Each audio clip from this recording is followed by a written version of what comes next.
2.5 billion pesos fuel subsidy para sa mga tsuper ng jeep walang saysay at hindi ramdam ng mga driver ayon sa piston. Detalye ng balitang yan mula kay Rajuman Gerald Ulep.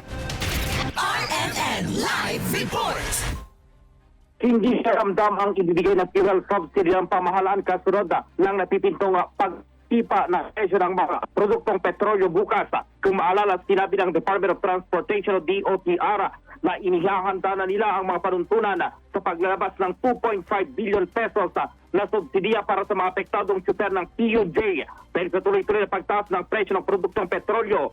Sa pagtatanong ng RMN kay Piston National President Modi Floranda, ilang araw lamang gagamitin ng mga tsuper ang kakarampot na subsidiya na 6,500 pesos.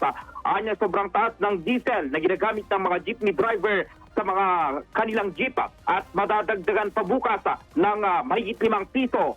Dahil ito mas malaki pa rin anya ang mawawala sa kanilang kita sa pagpapatuloy o sa patuloy at hindi mapigilang pagtaas ng presyo ng mga produktong petrolyo.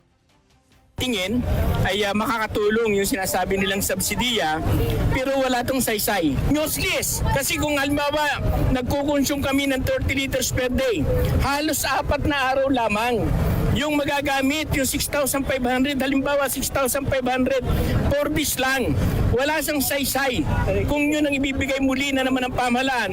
Tapos ang malinaw dyan, marami na tayong karasan sa mga subsidy na pinagyayabang ng gobyerno. Marami ang hindi nakakatanggap sa subsidy noon at hanggang sa kasalukuyan. Yan si Piston National President Modi Floranda sa pagtatanong ng RMN. Una nang ipinanawagan ng grupong Manibela na magkaroon ng 8,000 pesos na fuel subsidy kada buwan. Kasama mo sa RMN, DJ Manila, Rajuman Gerald D. Ulet, Tataka, RMN.